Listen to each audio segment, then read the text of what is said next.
When you think about Bible prophecy, a number of things probably come to mind. In fact, numbers themselves are a key component. 7 bowls of judgment, 4 horsemen, and the important number we focus on today, next on Grace to You.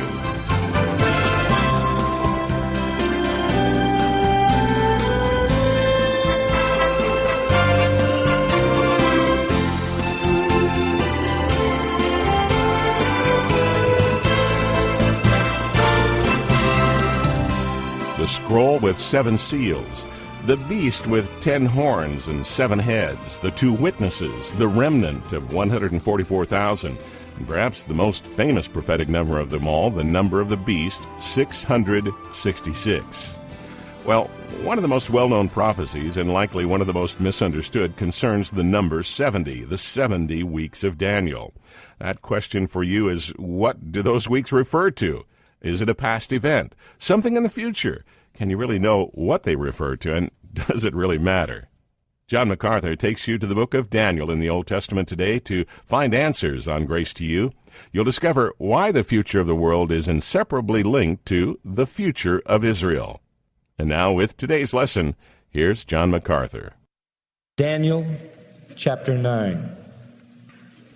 One of the great, exciting, prophetic portions of the Word of God. Daniel chapter 9. And we're looking in these days at verses 20 through 27, the last half of the great 9th chapter of Daniel. Now, first of all, we mentioned there are 3 perspectives and 3 persons in this passage, verses 20 to 27. First is the circumstances of Daniel, then the coming of Gabriel, and finally the communication of God. Now, we've already seen the circumstances of Daniel in verse 20. He was speaking and praying and confessing his sin and the sins of his people Israel. He was presenting his supplications before God, and his concern was for the holy mountain of God, not for his own purposes and his own goals and his own projects, but for God's. And so he is communicating with God. That is his circumstance at the moment. We then move, secondly, to the coming of Gabriel in verse 21. In the very process of Daniel being involved in prayer, Gabriel arrives, being caused to fly swiftly, the text says. It doesn't take angelic beings long to get from heaven to earth, and he moved fast. And he came with an answer. Incredible answer. That brings me to the third point, the communication of God. Because in verse 24 to 27, you have the message that Gabriel brings from God. The circumstances of Daniel, he's praying. The coming of Gabriel, dispatched from God with the answer. The communication of God, the most incredible prophecy regarding the history of Israel ever given in the Bible. Verse 24. 70 weeks are determined upon thy people and upon thy holy city to finish the transgression and to make an end of sins and to make reconciliation for iniquity and to bring in everlasting righteousness and to seal up the vision and prophecy and to anoint a holy of holies, is the literal rendering. Now, just by way of reminder, this is the overall perspective. Gabriel says, I have a prophecy. A period of time called 70 weeks in the text is determined. Now that word determined has to do with the sovereign, eternal plan of God. Comprehensively does God control all future events. Literally, the Hebrew word means to cut off. It's as if God has just cut off or cut loose a 70-week period, pulled it right out of human history, and in that period he will accomplish his purposes with his people, Israel. Now, there's a key to the whole thing. The first 2 words of verse 24, 70 weeks. What are they? Well, the term for weeks, shabuah or shabuim in Hebrew, does not mean week. It means 7, 77s. It doesn't in itself identify days. It doesn't identify weeks. It doesn't identify months. It doesn't identify years. It just means 77s. And so whenever you see the term, you've got to get its meaning from the context or the verses around it. And I'm convinced, as are almost all, certainly all evangelical Bible scholars, that it refers to years. Not weeks of days, but weeks of years. Now, what is the length of these years? How long is a year? You say, it's easy, 365 days. No, that's not easy. Because not everybody used a 365-day year in Daniel's time. How about that? You say, what kind of year did they use? Well, some used a 360-day year, and then they had to throw in an extra month every once in a while to catch up. You say, well, which year did the prophecy refer to? It's very important. Well, I believe the prophecy refers to a 360-day year. Now, stay with me, folks. This is where we separate the men from the boys. It's going to get heavy. Hang on. According to Genesis, the flood, now you say, wait a minute, how did we get in the flood? Don't worry about it. We're working our way back to Daniel. All right, according to Genesis 7:11, the flood began on the 17th day of the second month. And the flood came to an end on the 17th day of the seventh month. Now, if the flood started on the 17th day of the second month and ended on the 17th day of the seventh month, how many months was the flood? Good, class. 5 months. 5 months. You say, what's so interesting about that? Listen to this. In Genesis 7:24 and in Genesis 8:3, the Bible says the flood lasted for 150 days. Now, if the flood was 150 days, and the Jews counted that as 5 months, how long were their months? 30 days. 12 30-day months equals 360-day year. So we believe the Jews functioned on a 360-day year calendar. The earliest known months used then in the biblical text were 30-day months, giving us a 360-day year. And then every once in a while, they'd throw in an extra pile to catch up with the solar year. Now, let me give you another thought. Ready for this one? Daniel 7 says that the Great Tribulation will last for a time, that's 1, times, that's 2, and half a time, that's half. Times, time, half a time, 3.5. Revelation 13 says the tribulation will last 42 months. And Revelation 12:6 says the tribulation will last 1,260 days. Now, isn't that interesting? We have 3 different time frames for the tribulation. One place it says 3.5 years, one place it says 42 months, and one place 1,260 days. 3.5 years equals 42 months. Is that right? That's right. I'll tell you that's right. 36 plus 6, 3.5. Okay. 3.5 years equals 42 months. But if 42 months equal 1,260 days, they have to be months of 30 days. There's no other way. So again, we find not only in Genesis, but clear in Revelation, that the Bible is still counting on the same kind of clock. Months are 30-day months. So Daniel would have used a biblical prophetic calendar. He would not use the pagan 365-day year. So what do we have? We have a period of 490 years of 360 days. Are you still with me? 490 years of 360 days. Now you say, when did this period begin? Because if we can find out when it begins, we can find out when it ends. Good thinking. That's right. Let's find out when it begins. It even tells you in verse 25. And it just says this, and I like this. Know, therefore, and understand. Get it. Keep saying this all through this text. Now get this. It begins from the going forth of the commandment to restore and build Jerusalem. Now that's fairly clear, right? You say, hey, we're in great shape. It begins right at the command to restore and build Jerusalem. That's terrific. Except there were 4 of those commands. 4 of them. 3 of them are given in the book of Ezra. One by Cyrus, one by Darius, and one by Artaxerxes.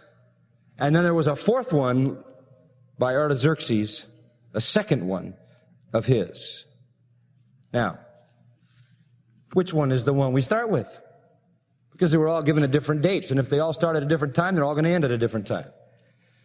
And there's much debate as to which of these is right. Now, some say the first decree of Cyrus is the one. That's the one. And they find that, by the way, if you're interested in the first chapter of Ezra. And so they say the first decree of Cyrus is the one. And the reasoning being that in Isaiah 44, the Bible tells us that Cyrus would be the servant of God who would lead the people or let the people go back to the land to rebuild their city and so forth. So they say the 490 years began when Cyrus made the first decree. You know when that was? 536 BC. Okay, let's take that. Let's say it began in 536 BC, and it went from there. And by the way, if you'll notice over in verse 27, it says, "And he shall confirm the covenant with many for 1 week." For 1 week. The 70th week is cut off the other 69, so we can't count that one. We'll see where that comes in later. So back to verse 25. It begins with a commandment to build Jerusalem, and it goes unto the what? The Messiah. And it'll be 7 weeks and 62 weeks. 7 and 62 is 69. So the first 69, or 483 of the 490, start with the decree and end with the Messiah. And so some scholars say it has to be the first decree. It has to be the decree of Cyrus, because in Isaiah 44, 24 to 28, Isaiah said Cyrus would make this decree and so forth. But you know what happens? When you go with 483 years from 536 BC, you wind up around 54 BC. And you can't have the Messiah 54 years before Christ. You got a problem. In fact, Christ doesn't really start his ministry until 30 AD. And so it's 80 years off. We say, yeah, but it's close. But God isn't just close, folks. God is not just close. And you know what this fellow said who holds his view? He said, well, the solution is that the Ptolemaic calendar and the Ptolemaic list of the reigns of kings is off 80 years. That's no solution. You can't prove that. You can't just say, well, we come up 80 years short, so therefore history's 80 years off. That's not too convincing. There's no proof of that at all. So we don't accept that first decree, and I'll tell you another reason why. Because in the first decree of Cyrus, there was no command to rebuild the city, only the temple. Only the temple. Now, some people say, no, nobody says it's the second decree of Darius, but they'll jump to the third one, and they'll say it's the first decree of Artaxerxes in 458 BC. And that's moving a little bit ahead in the calendar, about 80 years or so. They're trying to make up that little slack. And so they say 458. And if we go 483 years from 458, which is the decree of Artaxerxes, we wind up at 25 AD. Well, that's a problem. 25 AD, because the only thing could be remotely close to 25 AD would be the baptism of Christ. And the baptism wasn't his presentation as Messiah. The baptism was the Father's approval. That was between himself and God. There's not even any comment that anybody around made any statement about it at all. We don't even know if they heard what was going on. They heard a noise. And by the way, the first decree of Artaxerxes said absolutely nothing about the city either, only about the temple. Nothing about restoring and rebuilding the city. There's one other alternative, and that it is the fourth decree, which is the second decree of Artaxerxes. In the first 3 decrees, there was no authorization given at all for the building of the city. So it can't start there. In fact, it's most interesting to me, and I was reading through Ezra to check all of this, that when they were building the temple in Ezra chapter 4, this is most interesting, they were stopped for a while in their building because they were accused of attempting to rebuild the city without a permit. So we know they didn't have that right until that decree of Artaxerxes. That's the only decree that fits, and that's found in Nehemiah chapter 1 and chapter 2. Nehemiah chapter 1 and chapter 2. And I just want to read chapter 2, verse 1, because we don't want to spend too much time in this point. But it says in chapter 2, it came to pass in the month Nisan, in the 20th year of Artaxerxes, the king. And then it goes on to say that he made the decree as you read down through verse 8. But I want you to note, the month was Nisan and the 20th year of Artaxerxes. When did Artaxerxes begin to reign? There's very little doubt about that. Historians tell us that he acceded to the throne in 465 BC. That's in Encyclopedia Britannica, by the way. So that's a very established fact. 465 BC. So his 20th year would be what? 445, because we're coming down toward the birth of Christ. So 445. The years of a king's reign were from the first of the month of his reign. And so if it's the month of Nisan, it begins at the first of the month of Nisan. And that is, again, substantiated because there's no other date mentioned. So it would be likely the first day of the month of Nisan in 445. When did it end? Back again at our verse. Look at it, verse 25. Unto the Messiah. Unto the Messiah, the Prince. It is then consummated, that first 69 weeks in the arrival of the Messiah, the Prince. It will be, he says, 7 weeks and 62 weeks. The street shall be built again, and the wall even in troublous times. Now stop there for a moment. So we have these two periods divided. First 7 weeks, and then 62 weeks, equaling 69. Now watch this. The first 7 weeks is a 49-year period. So let's separate it out.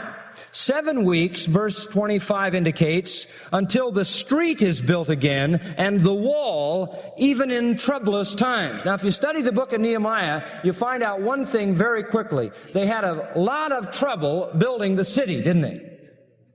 Troublous times. But the prophet sees a 49-year period. So if you go from 445, 49 years later, you're at 396 BC. And that's a very crucial time, for that was not only the time when they completed the city, but that was the time also when the Old Testament canon was completed as well. It's as if God established his people in their land, God established his city, God established a temple, and God established his word. And from there till the coming of John the Baptist, there was no prophet. God had affirmed his people, his city, and his word. And by the way, it says in verse 25, in those 49 years, the street would be built and the wall. And the actual word for street is the word for public square or marketplace, and it probably is best understood as the inside of the city. And then the wall is actually the word for a moat or a ditch or an external fortification. And what it means is the city was completed inside and outside. It was fully done in those years. Complete restoration in 49 years. And beloved, it's only possible that could have occurred from the decree of Artaxerxes, because it was at that time that Nehemiah began to rebuild. So the decree of Artaxerxes, I believe, has to be the decree, and you have the period of time in which the city is finalized. All you need to do is read Ezra 9 and 10, Nehemiah 4, chapter 6, chapter 9, and you can see the trouble they had in doing it in those troublous times. Now, we've covered the 49 years, and we have another period in verse 25. And then comes 62 weeks, or 62 weeks. 62 weeks. And this goes from the time of 396 from there on ahead. Now, let's take the whole figure of 483. From 445 BC, we want to go 483 years. You have 69 times 7 years, which equals 483 years. And then you have 483 years times 360 days. And that's the figure I want you to get. The total of days is 173,880 days. That is 483 years times 360 days. Remember I told you we're dealing with a 360-day year. So in order to convert that to a 365-day calendar like we have to reduce it to days and then divide it back again. So we're dealing with 173,880 days from the decree of Artaxerxes in 445 BC to the coming of Messiah the Prince. The Messiah will come in 173,880 days. Now, the phrase unto Messiah the Prince, I think, is a very interesting phrase. I think it's a phrase that carries with it a very official terminology. Mashiach Nagid, the Messiah, the Anointed One, the Prince, the Ruler, is a very official term. By the way, that very term, Prince, is used first of Saul and used other times of kings. So it is a kingly concept. It isn't the birth of Christ we're looking at. It isn't the baptism of Christ we're looking at. It is the presentation of Christ as the Mashiach Nagid, as the Prince, the Messiah. And that's what you have to keep in mind. Now, there are only 2 events in his life, the life of Christ, where he is officially set apart. One is the baptism, and 2 is the triumphal entry into Jerusalem. Now, some believe it's the baptism, but as I said, it can't be because he was not being presented to men there, but to God. And the men didn't even know what was going on. There is utterly no reference to Israel. There is no statement about messiahship, only, "This is my beloved Son." And so if it isn't the baptism, it has to be the triumphal entry. It has to be. There's really no other alternative. And no wonder it says in Isaiah 46:10 that God is the one who declares the end from the beginning. And he predicts things that are not yet done. God told Daniel the very day Jesus would enter the city of Jerusalem. And what did they say? Hosanna to the King of David, the Messiah.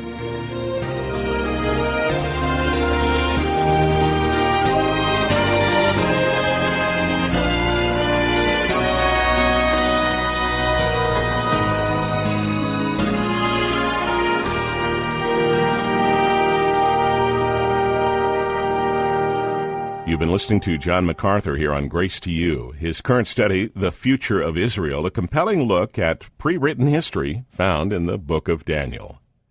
Well, if you're like most people, you find end-time prophecy fascinating, but not always easy to understand, and maybe it's hard to see the practical value. So, John, any thoughts on that? How does understanding the future help a Christian serve his family, his church, his community today? I don't think it's hard to see the practical value of end times prophecy. The Bible explains it. He that has this hope in him purifies himself. Okay, I remember when I was a kid and the teacher would leave the room. I hate to say it, but I would misbehave. But once I heard the pitter-patter of those orthopedic wedgies coming back toward the door, man, I dove back in my seat and straightened up quick as the door opened and the teacher arrived. We all understand that. Hey, how fast do you drive when you can't see a policeman? And then how fast do you drive when the policeman all of a sudden appears? Yeah, it changes things, doesn't it? And so does having hope in the return of Christ. It has a dramatic effect. Behold, I come quickly, he said, and behold, my reward is with me to give to every man according to his work. It has immense practical value to know that the Lord is near, even at the door, as Scripture says. We'd like to amp up your understanding of the nearness of Christ's return, and I have a good way to do that. Years ago, I decided on one Sunday night to teach the entire book of Revelation in an hour and a half. And I did. Went through the whole book, called it a jet tour through Revelation. This has been a message that has been circulated for years with great blessing, and people have responded positively all the time to this message, so we're making it available again now.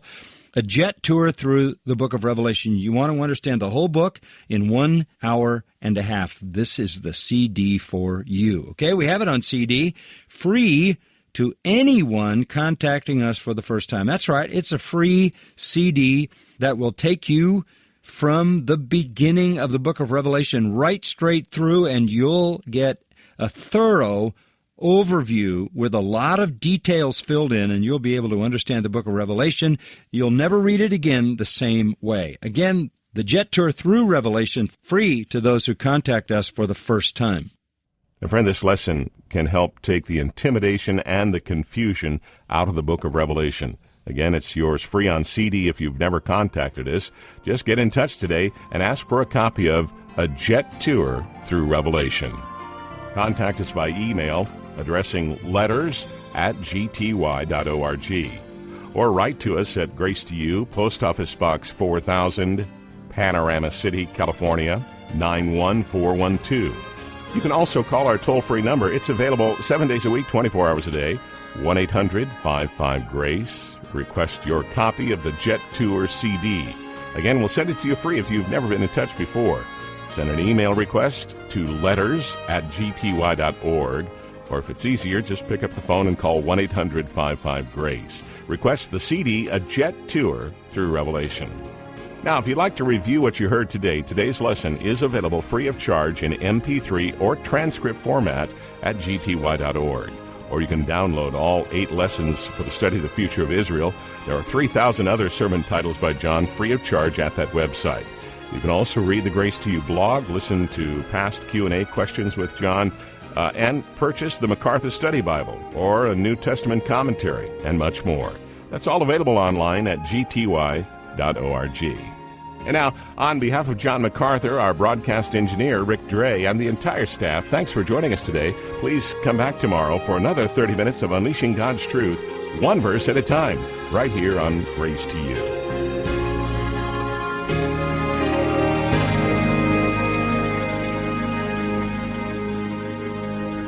Still unclear about the 70 weeks prophecy? Well, join us for more reasons you can believe that prophecy will be fulfilled and what it means for the church today. That's on the next Grace to You.